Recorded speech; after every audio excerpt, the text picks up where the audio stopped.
గురించి కాదండి. పనిష్మెంట్స్ యొక్క ఇంపాక్ట్ ఎలా ఉంటుంది, మన క్రమశిక్షణగా ఎలా పెరిగాము అనేది ఇంకా ముఖ్యం. వాళ్ళు ఏదో ఒక శిక్ష వేశారు అలా కాదండి, దానివల్ల మనం ఏం నేర్చుకున్నాం అనేది మోర్ ఇంపార్టెంట్. సో ఎవరి రంగంలో అయినా ఎవరైనా సరే వాళ్ళ రంగాల్లో నిష్ణాతులు కావాలంటే దాని మీద చాలా కష్టపడి చేస్తేనే అన్నీ సాధ్యమవుతాయి, లేకపోతే సాధ్యం కాదు. ఓకే, సో ఇప్పుడు వాళ్ళు శిక్ష వేశారు అంటే, ఒకప్పుడు శిక్ష అనేది ఎలా ఉండేదంటే, ఇప్పుడు మా పేరెంట్స్ యాక్చువల్గా వాళ్ళు వ్యవసాయం, వాళ్ళు ఏం చదువుకోలేదు, కానీ ఆ రెస్పాన్సిబిలిటీ అంతా వాళ్ళు తీసుకున్నారండి. ఇన్ఫాక్ట్ యాక్చువల్గా చెప్పాలంటే తల్లిదండ్రుల తీసుకోవాల్సిన రెస్పాన్సిబిలిటీ ఇక్కడ గురువులు తీసుకున్నారు. మనం ఒక పిల్లవాడిని గురువు దగ్గర పంపిస్తే వాళ్ళు చదువుతున్నారా లేదా అనేది వాళ్ళే కేర్ చేసుకొని, ఇప్పుడు నాకు చాలా బాగా గుర్తండి, లక్కల మాస్టర్ గారు ఇంగ్లీష్ చెప్పినా చెప్పినా సరే ఒక టెక్స్ట్ బుక్ తీసుకొని దాని మీద ఎక్స్ప్లెయిన్ చేసి దాని మీద అప్పటికప్పుడు క్వశ్చన్స్ వేసేవాళ్ళు. ఎంతమంది గుర్తుందండి అది? ఇది ఇలా లైవ్, ఇప్పుడు ఏదైనా సరే లైవ్గా చెప్పేవాళ్ళు. మేము ఆ క్రమశిక్షణ నుంచి వాళ్ళు ఇచ్చిన శిక్ష వల్ల కానివ్వండి ఏదైనా కానీ నేర్చుకొని ఇప్పుడు ఈ స్టేజ్కి వచ్చాము. సో మేము ఇప్పుడు దాకా ఇప్పుడు ఈ లైఫ్ ఇంతవరకు తీసుకొచ్చాము.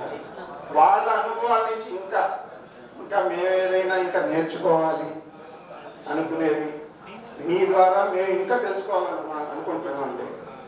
సో అది మాకు మీ ద్వారా మేము ఆశిస్తున్నాం. ఇప్పుడు ఈ సందర్భంగా ఇప్పుడు దాకా మాకు ఒక లైఫ్ గడిచింది.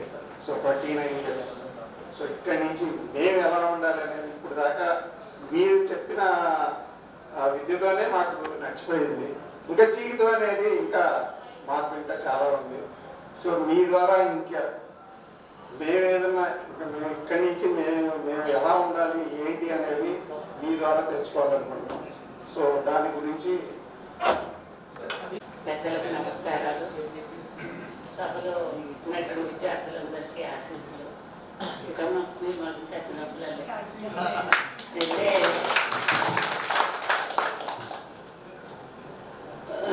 Life is a game of meeting and parting అని మనం దాదాపు 29 సంవత్సరాల తర్వాత మళ్ళీ మిమ్మల్ని తెలుసుకుంటాం. ఈరోజు ఎంతో చాలా సంతోషంగా అనిపించింది. మిమ్మల్ని చూస్తుంటే ఏ బాధ ఇవన్నీ కూడా చాలా మర్చిపోయారు. మీ ఎక్స్పీరియన్స్ మాట తీరు ఇవన్నీ చూస్తుంటే అయితే ఆ రోజుల్లో బాగుండేది, చాలా బాగుండేది. పిల్లలు అంతా ఒబీడియంట్గా ఉండేవాళ్ళు. స్కూల్లో క్రమశిక్షణ బాగా ఉండేది. ఆ రోజు ఇప్పటికి కూడా మర్చిపోయేటట్టుగా ఉండేవి కాదు. చాలా హ్యాపీగా గడిచిపోయాయి. అయితే ముందుగా మీకందరికీ కూడా అభినందనలు. ఎందుకంటే ఇట్లా మళ్ళీ ఒకసారి కలుసుకోవాలి. ఆ రోజులో ఉన్న టీచర్స్ కానీ పిల్లలు కానీ అందరినీ కలుసుకొని ఒకసారి మీ యొక్క అనుభవాలు ఇవన్నీ నెమరేసుకోవాలనే ఆలోచన మీకు రావడం అనేది గొప్ప విషయం. ఎందుకంటే ఇది చిన్న ప్రోగ్రామ్ కాదు. కాంటాక్ట్లో ఉంటాం, ఫైనాన్షియల్ అరేంజ్మెంట్ చేసుకోవటం, ప్రోగ్రామ్ ఆర్గనైజ్ చేసుకోవటం, ఇది చాలా రిస్క్తో కూడినటువంటి పని. అయినా మీరందరూ ఉత్సాహంగా ఈ కార్యక్రమాన్ని విజయవంతంగా నడిపిస్తున్నారు. మీతో పాటు మాకు కూడా మిమ్మల్ని అందరినీ చూసే ఆనందపడే అవకాశాన్ని కల్పించారు. అలాగే మాస్టర్లు కూడా. అయితే చాలామంది ఒక 6-7 మాతో పాటు పనిచేసినటువంటి వాళ్ళు లేరు. అది మాత్రం కొంచెం బాధగా, చాలా బాధగా అనిపిస్తుంది. పోతే మీరు ఆ రోజుల్లో చిన్నపిల్లలు, మీకు ఏం పెద్ద బాధ్యతలు చదువుకోవటం, ఆడుకోవటం ఇలాంటివే, కానీ బాధ్యతలు పెద్దగా లేదు. వాళ్ళు అలా కాదు. పెళ్ళిళ్ళైపోయే పిల్లలు వాళ్ళని పైకి తీసుకురావాలి, వాళ్ళు మంచి వేలో ఉండేటట్టు వాళ్ళని గైడ్ చేయాలి. అంటే మీరు పిల్లలకి ఇప్పటి నుంచే కూడా, చిన్నతనం నుంచే కూడా వాళ్ళల్లో సెల్ఫ్ కాన్ఫిడెన్స్ డెవలప్ అయ్యేటట్టు చూడటం, డిసిప్లైన్గా ఉండేట్టు చూడటం, కమిట్మెంట్ నడుచుకోవడం ఏ పనైనా ఇవన్నీ కూడా చేస్తే బాగుంటుంది. వాళ్ళు మంచిగా ఫ్యూచర్లో పైకి రావడానికి అవకాశం ఉంటుంది. అంతేకాకుండా చదువుకున్న వాళ్ళు కాబట్టి అందరూ కూడా ఇంట్లో కుటుంబ సభ్యుల పట్ల ఆదరంగా ఉండటం, తల్లిదండ్రుల పట్ల బాధ్యతగా ఉండటం, ఇలాంటివన్నీ కూడా ఆచరిస్తారు. ఎందుకంటే మీరు ఇవాళ ఈ రోజుకు రావడానికి ముఖ్య కారకులు తల్లిదండ్రులు. వాళ్ళు ఏంటంటే వాళ్ళ జీవితం దారపోసి వాళ్ళు ఎంతో శ్రమ పడితేనే మీరు ఇంత పైకి వచ్చారు. కాబట్టి వాళ్ళు సంతోషంగా ఉండేటట్టు చేయటం, వాళ్ళ జీవితం వాళ్ళకు బాధ్యతలపై మహా ఉంటే మీ దగ్గర 10-15 ఉంటారు. కాబట్టి వాళ్ళు ఉన్ననాళ్ళు సంతోషంగా ప్రశాంతంగా వాళ్ళ జీవితం వెళ్ళిపోయేటట్టు చూసుకుంటే చాలా బాగుంటుంది. కాబట్టి ఇవి మీరు ఎప్పటికీ కూడా తల్లిదండ్రుల విషయంలో కానీ పిల్లల విషయంలో కానీ మర్చిపోకూడదు. మీరు ఏ పని చేయాలన్నా కానీ ముఖ్యంగా కావాల్సింది ఆరోగ్యం. ఆరోగ్యం కావాలంటే ఎంతో పని ఒత్తిడి ఉంటుంది మీకు, రెస్ట్లెస్ వర్క్. మరి సాఫ్ట్వేర్ డిపార్ట్మెంట్లో రెస్ట్లెస్గా ఉంటారు. కాబట్టి మీరు ప్రతిరోజు కూడా యోగా కానీ ప్రాణాయామం, ధ్యానం ఇలాంటివన్నీ లైఫ్ స్టైల్లో భాగంగా చేసుకుంటే హెల్తీగా ఉండడానికి అవకాశం ఉంటుంది.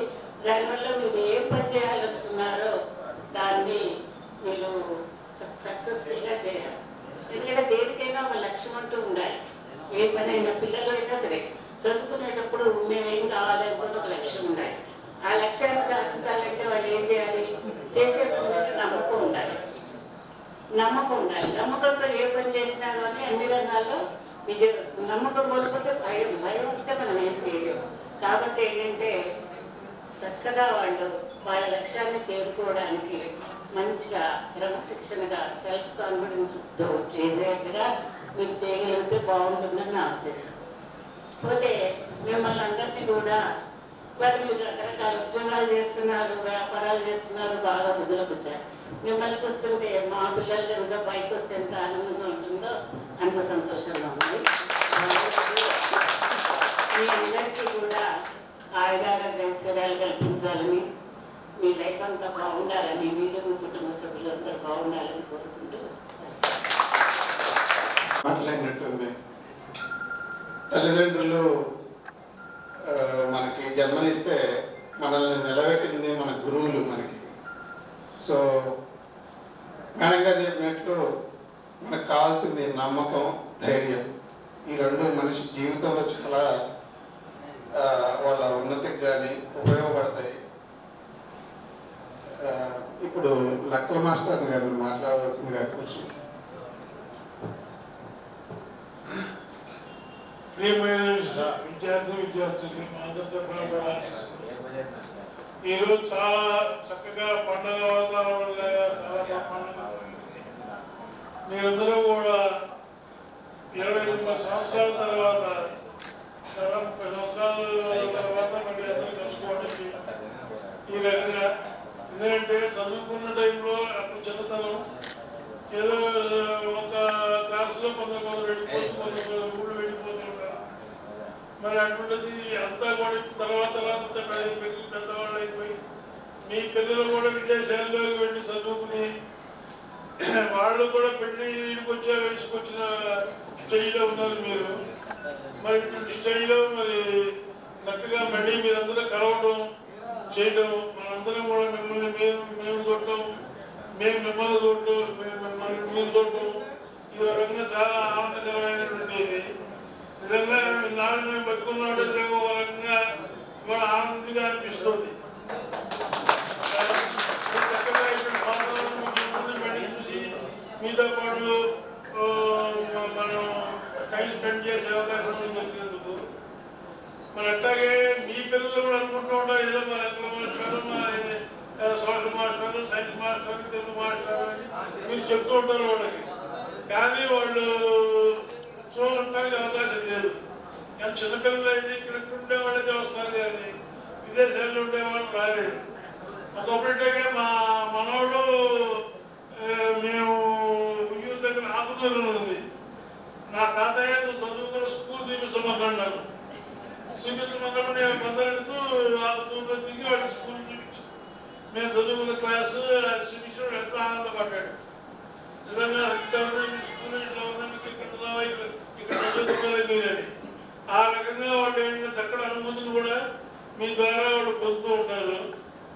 మరి అట్లాగే మన చిత్రపాడు కూడా ఒక రకమైన విశిష్టత ఉంది. ఎందుకంటే మాకు మా హెడ్ మాస్టర్ కేటీఆర్ నరసింహారావు గారు ఉండేవారు. ఆయన మా అప్పారావు గారు వాళ్ళకి గురువు గారు వీళ్ళు ఆయన తెలుసు బాగా. మౌళేశ్వరరావు గారికి సుబ్బారావు గారికి వీళ్ళు తెలుసు. మరి అటువంటి గొప్ప గొప్ప వాళ్ళతో కూడా చక్కగా పనిచేసే స్కూళ్ళు, మంచి పేరున్న స్కూల్ మంది చిత్రపాడు.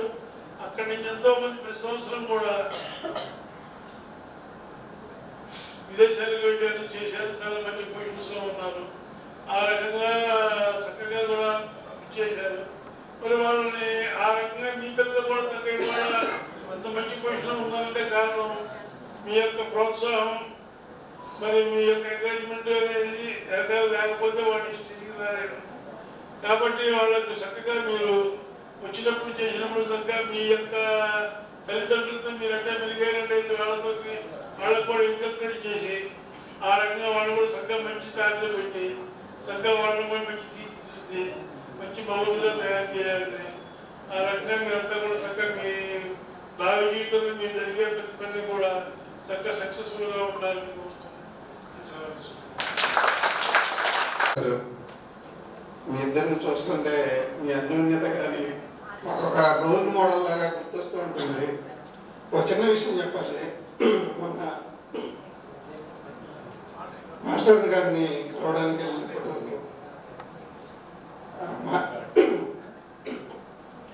సరే సో మాస్టర్ గారికి ఒక 2 రోజుల నుంచి ఆరోగ్యం బాగాలేదు. అయినా కూడా ఏమన్నారంటే చెప్పగానే నేను నడుచుకుంటే అయినా వచ్చేస్తాను, నేను చిన్నపడుతున్నారు. దానికి మేడం గారు ఒక లుక్ వేశారు, ఏమి నడుస్తారా.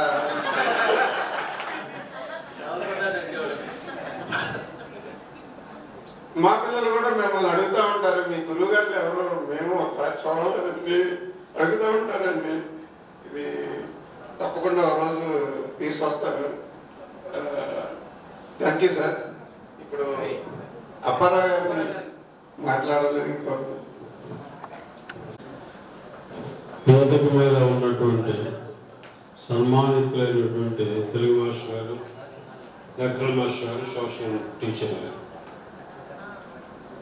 వేదిక ముందు ఉన్నటువంటి ఒకనాటి 29 సంవత్సరాల క్రితం ఉన్నటువంటి విద్యార్థులు నేటి బాధ్యతాయుతమైనటువంటి తల్లిదండ్రులుగా ఉన్నారు. మీ పిల్లల్ని ఎంతో తీర్చిదిద్దేటటువంటి అవకాశం మీకు ఉంది. తర్వాత మొట్టమొదటి విద్యాభ్యాసంలో తల్లి ముఖ్య పాత్ర వహిస్తుంది. తల్లి తర్వాత తండ్రి ప్రోత్సాహం ఎక్కువ అవసరం. తర్వాత గురువు, దైవం. గురువుకున్న విశిష్టత చాలా అమోఘమైనటువంటి, అద్భుతమైనటువంటిది. గురువులలో ఇన్స్పిరేషన్ చెంది చాలామంది విద్యార్థులు టీచర్స్గా ఉండేవాడు.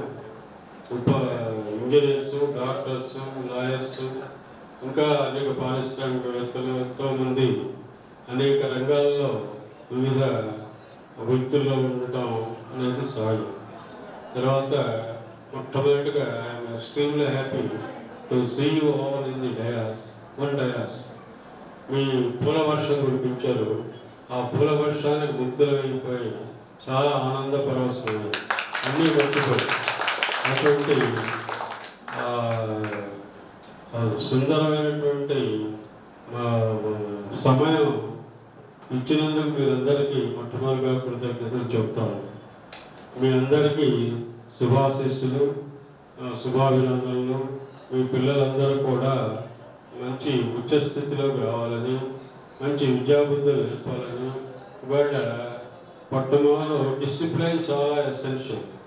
డిసిప్లైన్ అండ్ క్యారెక్టర్, ఈ రెండు స్తంభాలు లాంటివి అభివృద్ధి చెందడానికి. తర్వాత ఈ రెండింటిని ఎక్కువ మీరు మీ పిల్లలకి ఇవ్వాలని చెప్తాను.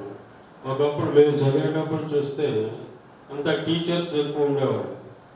తర్వాత నేటి తరంలో చూస్తే అంతా టెక్నాలజీ, అంతా ఇంజనీర్స్. ఇంటికి ఒక ఇంజనీర్ ఉన్నాడు. ఇంజనీర్స్, డాక్టర్స్ అరుదుగా కనబడుతూ ఉన్నారు. ఐఏఎస్ వాళ్ళు అడ్మినిస్ట్రేటివ్ సైజు ఎవరు కనిపించగలం. మన స్కూల్లో ఇంతవరకు ఐఏఎస్ అయిన వాళ్ళు ఎవరు కూడా నా దృష్టికి కాలేదు. తర్వాత అటువంటి గ్రూప్ 1 ఎగ్జామినేషన్స్కి ప్రయత్నం చేసి ఆ కొంత దీక్షతోటి చేసినట్లయితే మంచి ఐఏఎస్ ఐపీఎస్ కనుకైతే మంచి ఉన్నత స్థానాన్ని అటువంటి స్థితిలో ఇక్కడ ఎవరు ఉన్నట్లేదు.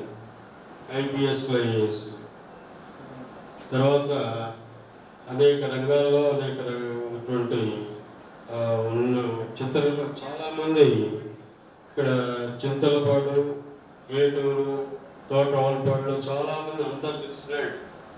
ఇందులో చాలా ఈ తరం వాళ్ళు కాకుండా మేము బోధించినటువంటి విద్యార్థులు కానివ్వండి, ఆ తర్వాత మా పైవాళ్ళు కానివ్వండి తెలుసు. కానీ ఇప్పుడు వాళ్ళు మాత్రం ఎవరు తెలిసినటువంటి అవకాశం లేదు. తర్వాత ఇంకొక విచారించవలసిన విషయం ఏంటంటే, ఈ మా మధ్యలోనే సుబ్బారావు గారు, మోడేశ్వరరావు గారు, రామకృష్ణ గారు, శంకర్రావు గారు, ఇంకా మిగిలినటువంటి టీచర్స్ లేకపోవడం దురదృష్టకరం. అది it is inevitable, death is inevitable to one and all. So దాని గురించి మనం ఉన్నంతలో మనం ఎప్పుడు కూడా ప్రజెంట్లోనే ఉండాలి. We have to forget past and we don't know about future, but we have to live our life in the present. So వర్తమానంలో జీవించడం నేర్చుకోవాలి. తర్వాత అభ్యున్నతికి పాటుపడాలి. కాబట్టి ఎంతో ఇప్పుడు వాళ్ళ లైఫ్ అంటే ఏం లేదండి, నథింగ్ బట్ అడ్జస్ట్మెంట్. జీవితంలో సర్దుబాటు చేసుకోగలిగితే చాలా ఫ్యామిలీస్ ఆనందంగా ఉంటాయి. కాబట్టి మీరందరూ కూడా ఈ శుభ సమయంలో మీరందరూ ఆనందంతో, ఆరోగ్యంతో, ఐశ్వర్యంతో, ఉత్సాహంతో ఉండాలని నేను కోరుకుంటూ ఉన్నాం. జీవితంలో మొట్టమొదలు ఫియర్లెస్నెస్ ఇంపార్టెంట్, నిర్భయంగా ఉండడం చాలా ముఖ్యం.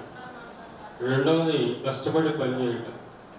మూడవది కాన్సన్ట్రేట్ చేయటం. మనం ఏ సబ్జెక్ట్ అయితే తీసుకున్నామో అప్పుడు చదివే కొన్నాడు చదువు మీదనే ఛాన్స్ ఉండాలి, ఆడేటప్పుడు ఆట మీదనే ఛాన్స్ ఉండాలి, పాడేటప్పుడు పాట మీదనే ఛాన్స్ ఉండాలి.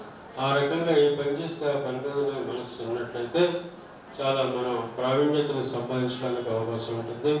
అటువంటి ప్రావీణ్యతను మీరందరూ కూడా సంపాదించాలని, మీరు భగవంతుడు ఆరోగ్య ఐశ్వర్యాన్ని ఇవ్వాలని కోరుకుంటూ ముగిస్తాను. Forget past, live in the present. That is the secret of life. Thank you, sir. And discipline and character, which is more important for every human being. Thank you, sir. ఇప్పుడు మన తెలుగు మాస్టర్ గారు హైగ్రేవ్ స్తోత్రంతో start చేశారు. ఇప్పుడు వాళ్ళ విలువైన మాటలతో మనల్ని అలరించాలని కోరుతున్నాను.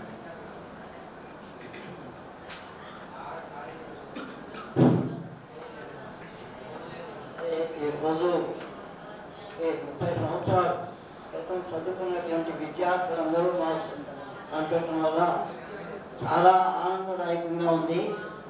మరి దాని కన్వీనరు ఇంతమంది అడ్రస్లు తీసుకొని వాళ్ళందరికీ తెలియజేసి మాకు 2-3 సార్లు వస్తున్నారా రావాలని అని చెప్పడం ఇది చాలా సంతోషించాల్సినటువంటి విషయం, చాలా శ్రమతో కూడినటువంటిది. మరి ఇప్పుడు మీరు అప్పటి విద్యార్థులాగానే కనపడుతున్నారు, కానీ మళ్ళీ నాకు పెద్దవాళ్ళు అయ్యారనే భావం ఇప్పటికీ లేదు మాకు. ఎందుకంటే ఆ వృద్ధున అట్లా మీరు మీ ప్రవర్తన కానీ మిమ్మల్ని శిక్షించడం కానీ ఇవన్నీ కూడా అనేక రకాలుగా మీ మనసు బాధ పెట్టి ఉండొచ్చు. కానీ మేము అవన్నీ కూడా మర్చిపోలేనటువంటి సంఘటన. అయితే నా పరంగా చూస్తే సుమారుగా 100 సంవత్సరాల క్రితం మా అమ్మగారికి చదువు లేదు. చదువు లేనటువంటి ఆడపిల్లకి చదువు ఎందుకు అనేటువంటి రోజులు అది.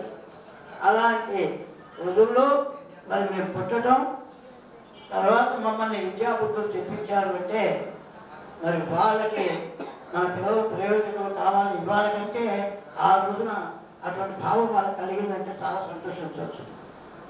మరి అలా వాళ్ళు చెప్పించడం, ఆ రోజుల్లో నెలకి 2 రూపాయలు ఫీజు కట్టడం చాలా కష్టమయ్యేది. ఆ కట్టలేకపోతే సమయానికి డబ్బులు లేకపోతే ₹10 ఫైన్ వేసి కట్టాల్సి వచ్చేది. అలాంటి రోజులు మరి అడ్మినిస్ట్రేషన్లో లాస్ట్కి వెళ్ళిపోయేది పేరు.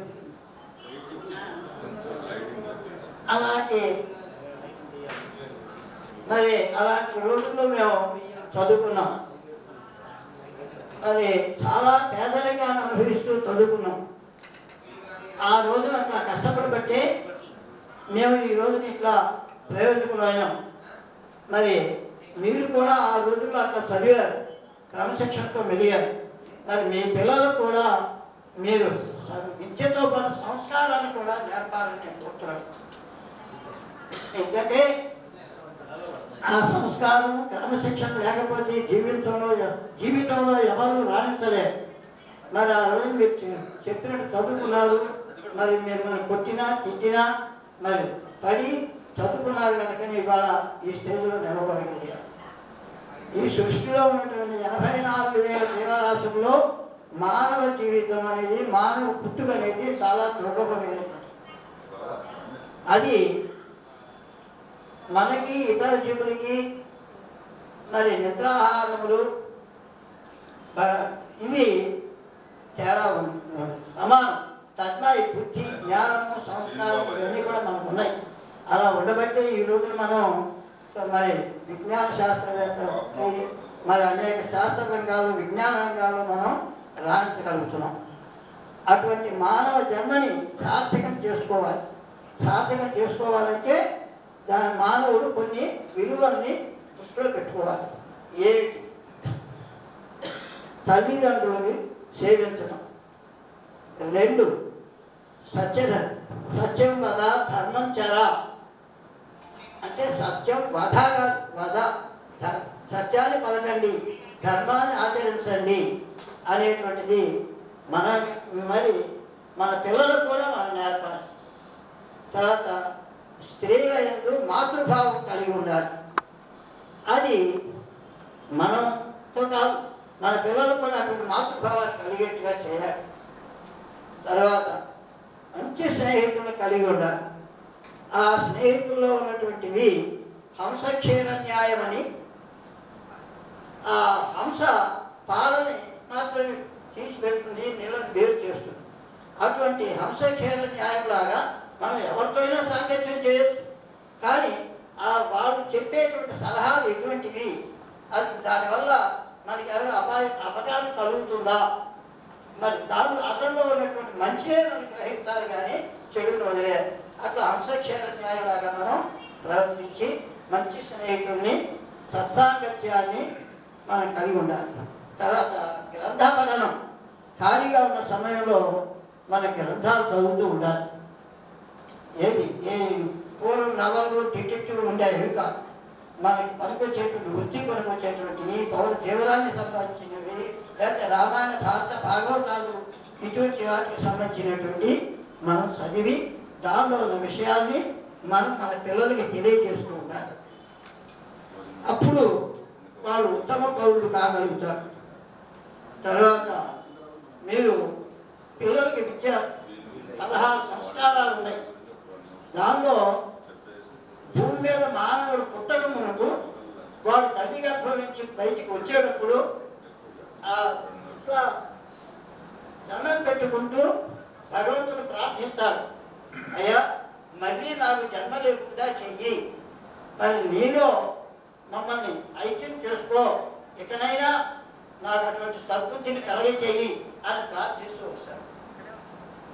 మరి తల్లి కడుపులో గాఢాంధకారంలో మరి నెత్తులు, చీము ఇటువంటి వాటిలో తిరుగుతూ ఉంటాడు. కానీ తల్లి ప్రవర్తన ఆ పిల్లల మీద కొంత కలిగి ఉంటుంది. తర్వాత ఆ తల్లికి మీరు ఏం చేయాలి, మీ పిల్లలకి మరి ఏమైనా లలితా సహస్రనామం, దుర్గా స్తుతి ఇటువంటి మంచి పుస్తకాలు చదివితే వాళ్ళలో ఉన్నటువంటి ఆ అమ్మవారిలో ఉన్నటువంటి లక్షణాలు మన పిల్లలకు అబ్బుతాయి. ఎంతసేపు ఫోన్ తీసుకుని ఇలా చెప్పుతుంటే దానివల్ల కలిగేది ఏమీ ఉండదు. మనం అటువంటి మంచి వాతావరణాన్ని పిల్లలకి ప్రసవించే రోజుల్లో మనం తెలియజేస్తుంటాం. తర్వాత సాంగత్యం అనే దానిలో కృష్ణుడు, కుచేలుడు సాందీపుని వద్ద విద్య నేర్చుకున్నారు. నేర్చుకున్నప్పుడు మరి కుచేలుడికి ఆపద సమయం వచ్చినప్పుడు కృష్ణుడి దగ్గరికి వెళ్తాడు. ఏది అతనికి సంతానం ఎక్కువ, జరుగుబాటు లేదు. వెళితే అప్పుడు అతన్ని చేరదీసి లోపలికి ఆహ్వానించి మరి అతన్ని ఎంతో గౌరవించి ఆతిథ్యం ఇచ్చాడు. భార్య కూడా తనతో పాటు ఉండి అతని యొక్క పాదాలు కడిగి మరి ఆసనం మీద కూర్చొని పెట్టి పూజించి వాళ్ళకి ఆతిథ్యం ఇచ్చాడు. ఏంటి నా కోసం ఏం తెచ్చావు మిత్రమా అని అడిగాడు. తను తెచ్చిన పుచ్చిపోయిన అటుకులు, చినిగిపోయిన కండువాళ్ళ చుట్టుకుని వచ్చాడు. ఆ సిగ్గుపడితే అది ఏదో మూట కనపడుతుంది ఇదేని చెప్పి రేవతున్నారు. అది నీకు సకల ఐశ్వర్యం ప్రాప్తి రస్తు అన్నాడు. రెండవ రుక్మిణి చనిపోతున్నాడు. అది రుక్మిణి రాజ్యం ఎందుకని దాంతో ఆయనకి చేసి మనకున్న మనం అలా తయారవడం కాబట్టి వేరు సార్లు అయిపోయాను. అలా స్నేహితుల్ని ఆదరిస్తున్నాం. తర్వాత మనం మానవ జన్మ ఎత్తిన తర్వాత ఏం చేయాలి, తోటి మానవుడికి సహాయపడుతూ ఉండాలి. అంటే వాడికి ఏదైనా ఆపదలు ఉంటే మన మిత్రులు లాంటి వాడు ఉంటే వాడిని ఆదుకోవాలి. జరగకపోతే ఎలా జీవిస్తున్నావు ఏంటని వాడికి సహాయపడుతుంటారు. తర్వాత జీవకారుణ్యం ఉండాలి. మరి ఆత్మ అంటే ఏంటి, మన ఆత్మలో అందరూ ఒకటే అనే భావం కలిగి ఉండాలి. ఎట్లా మనకి నివసిస్తున్నాం, మన ఇంటి వాతావరణంలో వేసవికాలం వచ్చింది, ఒక పన్నెండులో లోతు తక్కువగా పన్నెండు కాసి నీళ్ళు పోసి అటు పెట్టండి, కాపుపోయి కాపు. పశుపక్షాలకి కొన్ని మేము మనం తినే ఆహారంలోనూ పెడుతూ ఉన్నాం. వాటికి ఏమవుతుంది, దాహం పెరుగుతుంది, ఆహారం లభిస్తుంది. అలాగే ఇప్పుడు అన్నదానం, దానకర్ణుడు చాలా దానాలు చేశాడు. దానికంటే కూడా గొప్పది అన్నదానం. ఆ అన్నదానంలో మనం భోజనం చేసే సమయానికి ఎవరైనా వస్తే లేదు అనకుండా వాళ్ళకి ఎంతో కొంత పెట్టండి. అది మానవ ధర్మం. అలా మనం చేయకపోతే మన తింటూ లేదంటే అది అర్థరాయి. తర్వాత మనం తోటి మన తల్లిదండ్రులు వాళ్ళని ఏం చేస్తాం, మన ఒక చెయ్యి వేలిచ్చి వాళ్ళ బజార్కి తీసుకెళ్ళి విద్యాబుద్ధులు నేర్పుతాం, వాళ్ళు నడక నేర్పుతాం. తల్లిని నడక నేర్పుతుంది, తండ్రి ఏమో వాళ్ళకి ప్రవర్తన నేర్పుతాడు. తర్వాత విద్య నేర్పేది గురువు. అటువంటి ఆ చెయ్యి పెద్దవాడైన తర్వాత, తల్లిదండ్రులు వృద్ధులైన తర్వాత వీడు చెయ్యి వాళ్ళకి ఆధారం హోతగా ఇచ్చి తీసుకునేదాన్ని. అలా గురువు మరి తండ్రికి సేవ చేయాలి.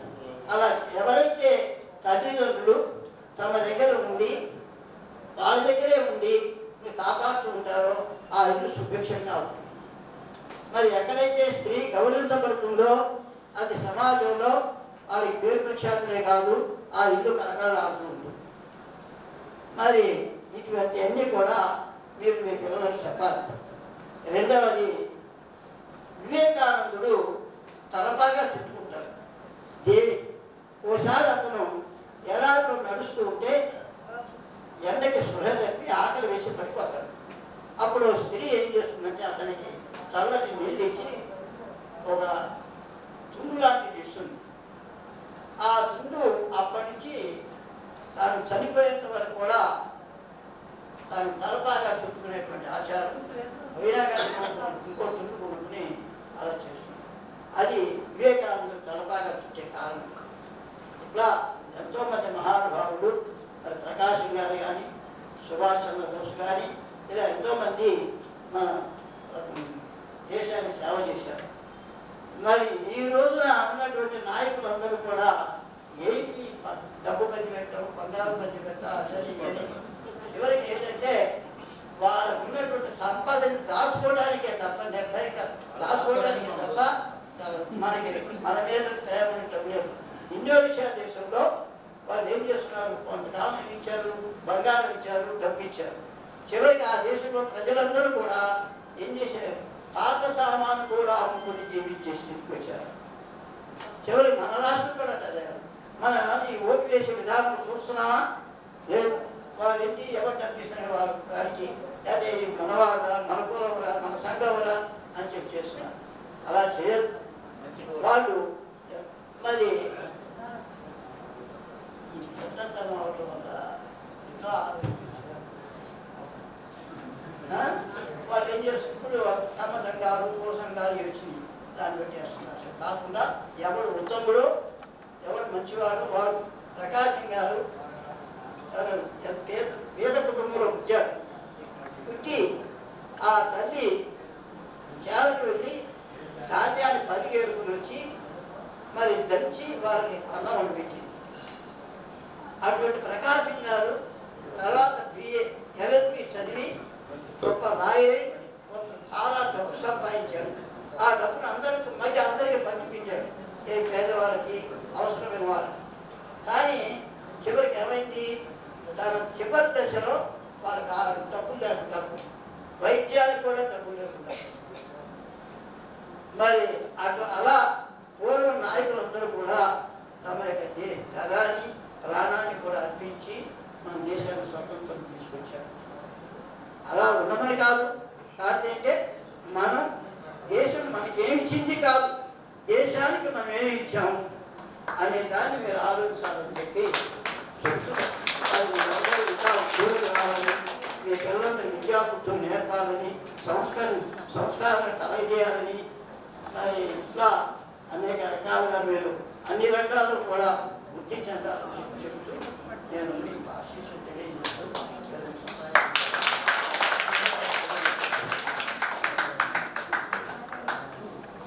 ధన్యవాదాలు మాస్టర్.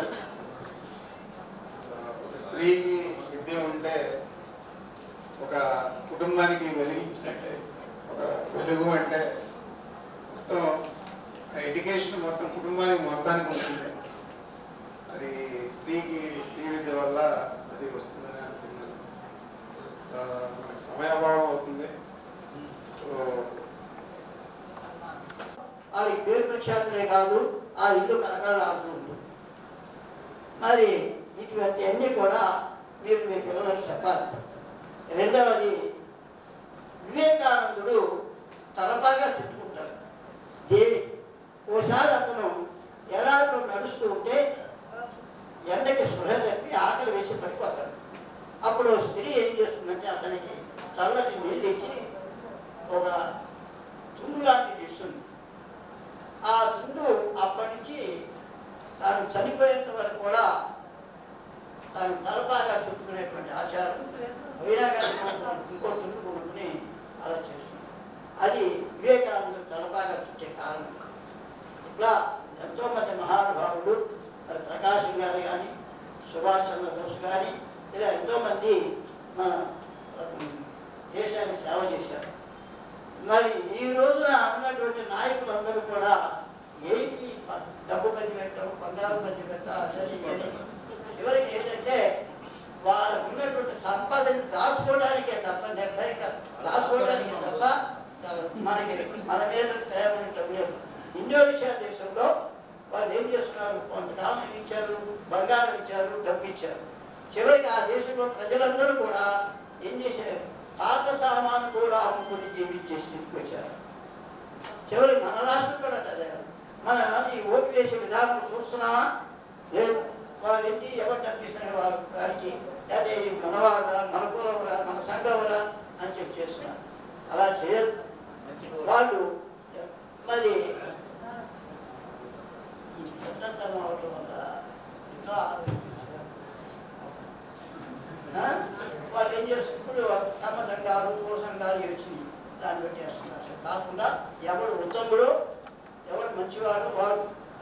గారు పేద కుటుంబంలో పుట్టాడు. పుట్టి ఆ తల్లి చేలకు వెళ్ళి ధాన్యాన్ని పరిగేరుకుని వచ్చి మరి దంచి వాళ్ళకి అన్నం వండిపెట్టింది. అటువంటి ప్రకాశం గారు తర్వాత BA LLB చదివి గొప్ప లాయర్ చాలా డబ్బు సంపాదించాడు. ఆ డబ్బును అందరికీ పంచిపించాడు, ఏ పేదవాళ్ళకి అవసరమైన వాళ్ళకి. కానీ చివరికి ఏమైంది, తన చివరి దశలో వాళ్ళకి డబ్బులు లేకుండా, వైద్యానికి కూడా డబ్బులు లేకుండా, మరి అలా పూర్వ నాయకులందరూ కూడా తమ యొక్క ధనాన్ని ప్రాణాన్ని కూడా అర్పించి మన దేశానికి స్వతంత్రం తీసుకొచ్చారు. అలా ఉండమని కాదు, కాదంటే మనం దేశం మనకేమి ఇచ్చింది కాదు, దేశానికి మనం ఏమి ఇచ్చాము అనే దాన్ని మీరు ఆలోచించాలని చెప్పి రావాలని, మీ పిల్లలందరూ విద్యాబుద్ధులు నేర్పాలని, సంస్కారం కలగజేయాలని, మరి ఇట్లా అనేక రకాలుగా మీరు అన్ని రంగాల్లో కూడా వృద్ధి చెందాలని చెప్తూ నేను మీకు ఆశీస్సులు తెలియజేస్తూ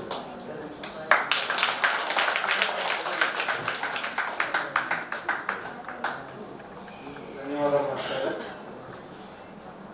ఒక స్త్రీకి విద్య ఉంటే ఒక కుటుంబానికి వెలిగించినట్టే. ఒక వెలుగు అంటే మొత్తం ఎడ్యుకేషన్ మొత్తం కుటుంబానికి మొత్తానికి ఉంటుంది. అది స్త్రీ విద్య వల్ల అది వస్తుందని అనుకున్నాను. మనకి సమయాభావం అవుతుంది.